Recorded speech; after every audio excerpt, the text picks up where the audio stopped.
वो तो था हाथ हम जानते, जानता कोई हम कहां से आए ना, आए हो तुम कहां से किसी को नहीं पता। और दूसरी बात कि जाओगे फिर कहां, और फिर जाओगे कहां ये बात भी किसी को पता नहीं है, क्योंकि जाने वालों ने आज तक ना तो कोई मैसेज किया ना कोई फोन मिलाया कि हम यहाँ सुरक्षित हैं। तो गुरु जी कहते हैं कि आए हो तुम कहां से और जाओगे फिर कहां, दिल से जरा विचार लो बस हो गया भजन, मन की तरंग मार लो बस हो गया भजन। परमात्मा तो प्रेम का प्यारा है, प्रेम का भूखा है। ब्रह्मा जी ने कहा ओ प्रेम में फंसा है। सुनो कि घन गरज गरज क्या कहते हैं, ये बात मयूरों से पूछो।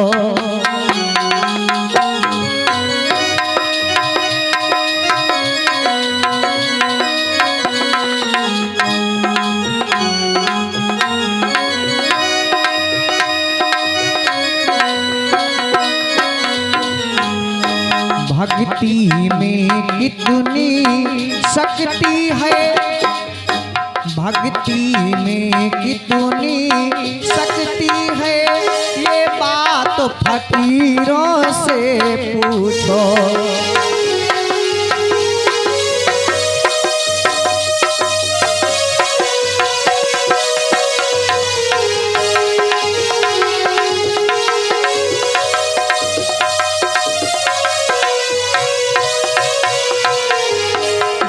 बंसी बजी घनश्यामा की,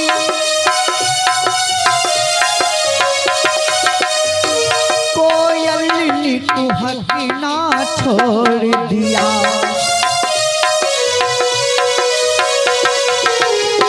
रुक जाती है धारा यमुना की, रुक जाती है धारा यमुना की, बुलबुल ने चहकना छोड़ दिया।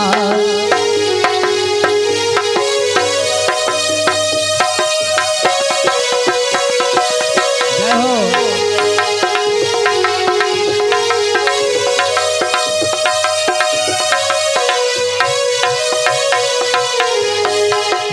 गरज गरज क्या कहते हैं, ये बात मयूरों से पूछो।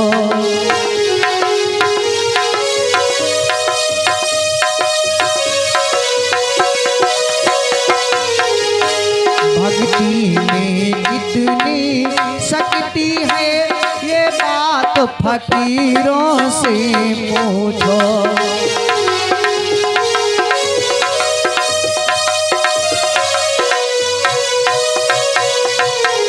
भक्ति में कितना बड़ा बल है, ये संत और फकीरों से पूछो।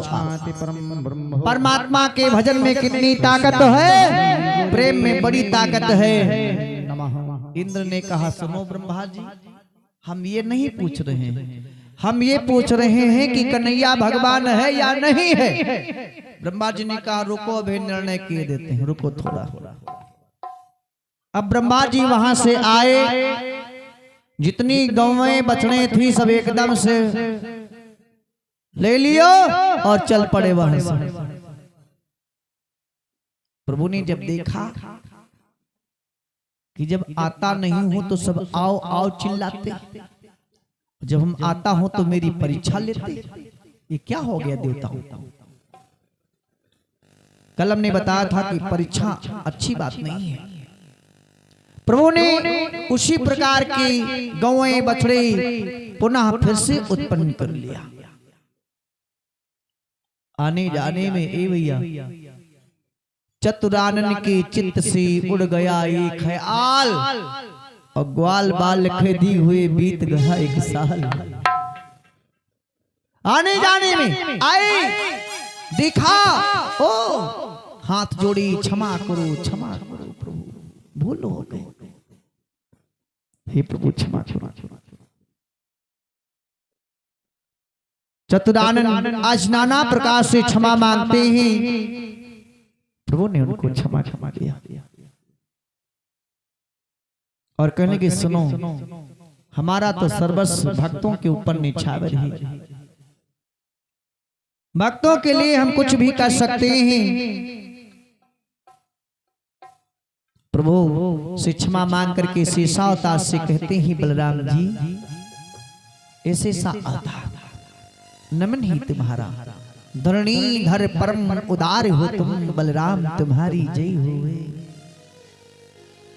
बलराम शेष अवतार हो तुम, बलराम तुम्हारी जय होवे।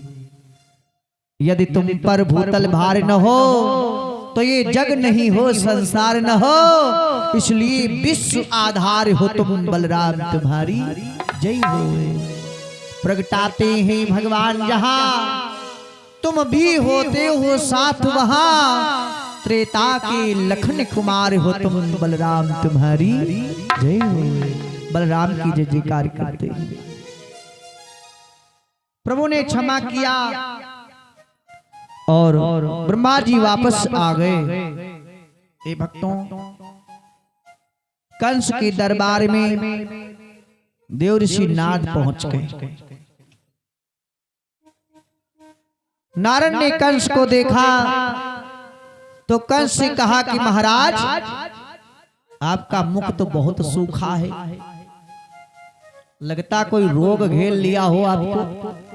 क्या बात है, अगर कोई बीमारी है तो किसी डॉक्टर से मिलो। कंस कहने लगा, महाराज जो हमारे बीमारी है उसका हमने बहुत इलाज किया, लेकिन 1% भी फायदा नहीं हो रहा। कैसी बीमारी? कहा गोकुल में तुम नंद को जानते हो? तो नारद ने कहा हम पूरे वंश को जानते हैं, आगे की बात बताओ। उनका लड़का एक कन्हैया, जिसने हमारे मौजे को बर्बाद कर दिया, गोकुल को छोड़ करके वृंदावन में चला गया। और एक बात सुनिएगा, जितने हमारे यहाँ से वीर गए हैं सभी वीरों को उसने नष्ट कर दिया। नारद कहने लगे, महाराज तुम उस कन्हैया से डरते हो जो दूध दही से काम नहीं लेता हो, कोरा मट्ठा पीता हो, पशुओं में दौरी मोरी करके जीवन यापन करता हो, उससे डर रहे हुआ राजा। आप तो इतने बड़े महान हो और छोटे से लड़के से डर रहे हो। नारद कैसे पानी चढ़ा रहे। कंस ने कहा कि सब कुछ कर डालो, सब कुछ कर डालो, लेकिन क्या करो कुछ समझ में नहीं आ रहा है। नारद ने कहा सुनो, आप उस कन्हैया को डरते हो, बोले तो क्या बंधन होगा। उसी डरी मकड़ी के कच्चे धागे से तुम भी डर खूब गए राजन, ना कुछ अहीर के बच्चे से जो दूध दही से काम न ले, कोरे मट्ठे को पीता हो, जो जीवन भर ही पशुओं में धौरी मोरी कर जीता हो।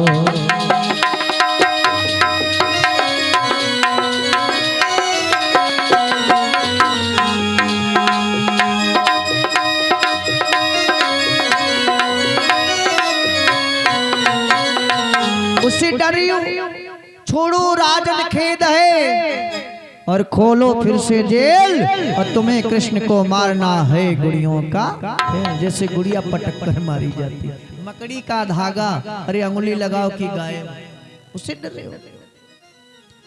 कंस ने कहा मैं सब कर डालूं, लेकिन कोई नियम उल्लंघन हो, कोई झगड़े का कारण हो। नाथ बाबा कह लगे झगड़े कोई कारण होता? अरे भैया बोलो, झगड़े कोई कारण होता? झगड़ा करना हो तो 1 सेकंड में तो कारण तैयार। झगड़े की कोई कारण नहीं होता, जिससे झगड़ा करना तो तत्काल ही कारण बन जाता। इसलिए महाराज आप चिंता ना करो, इतना परेशान हो। एक काम करो, तुमको कुछ नहीं करना पड़ेगा और कन्हैया अपने आप मर जाएगा। ऐसा कौन उपाय है? नारद ने कहा सुनो, तुम एक पत्र भेजो और कह दो हमारे यहाँ यज्ञ है, कमल के पुष्प लगेंगे और इस समय कमल के पुष्प केवल काली दह में हैं और इसमें कालिया रहता है। महाराज जैसे कन्हैया जाएगा वही मर जाएगा, तुमको कुछ नहीं करना पड़ेगा। कंस ने कहा ये तो बड़ा सुंदर उपाय है। अरे देव ऋषि आपने बड़ी सुंदर उपाय बता दिया, बहुत खुश है। तत्काल प्यारे भैया नंद के नाम पर एक पत्र तैयार किया गया। श्री गणेशाय नमः। सेवा में श्रीमान बाबा नंद जी सादर नमन है और फिर लिखते हैं आदेश है कि हमारे यहाँ भगवान शिव का पूजन है जिसमें कमल के पुष्प लगेंगे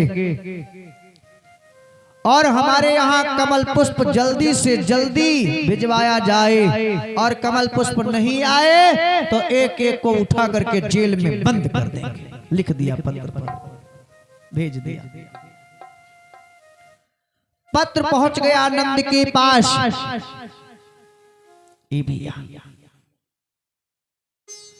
पढ़ते ही फरमान को लगे कांपने नंद, देखा मौत दोनों तरफ हो गई बोलती बंद। पत्र को पढ़ा तो रोने लगे, रोने लगे। एक तरफ कुआं है, दूसरी तरफ खाई। यशोदा ने पूछा, यशोदा से बताया तो यशोदा भी रोने लगी। इतने में भैया कन्हैया आ गए तो कन्हैया कह लगे मैया माखन लाओ, माखन मिश्री खाओ। मैं यशोदा थोड़ा माखन लेकर के गई, श्याम को दिया और श्याम से कहती क्या है बेटा, ए बेटा कि माता बोली खा ले बेटा, अंतिम दिन माखन मिश्री का।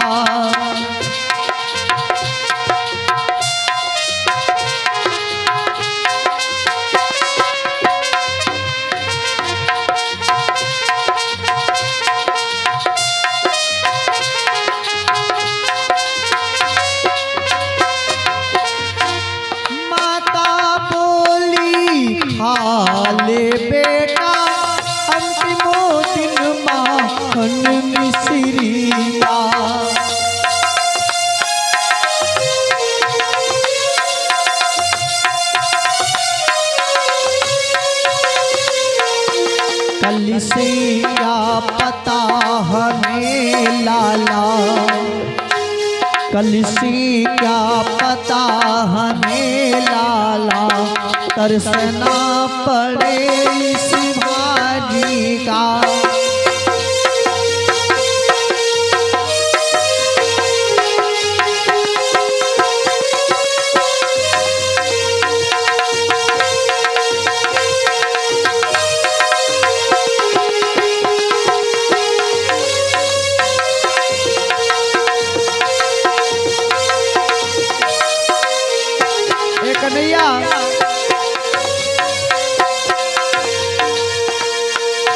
किस दूध दहिया माखन से शायद अब भेंट नहीं होगी।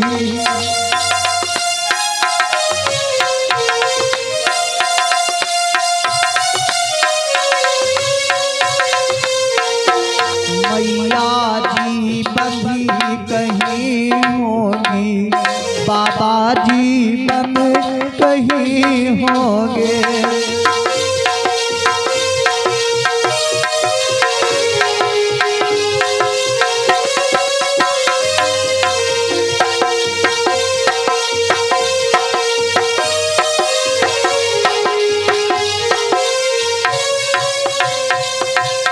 अब इस दूध दही माखन से भेंट नहीं होगी। कल से कहा माँ हो, कहा बाबा हो, लो कन्हैया अंतिम दिन का माखन खा लो। जब अंतिम दिन की बात भैया करी तो कन्हैया ने कहा माँ ये कहती क्या हो, क्या होने वाला है बताओ, क्या होने वाला? तो माता बोली जाओ बाबा से पूछ लो।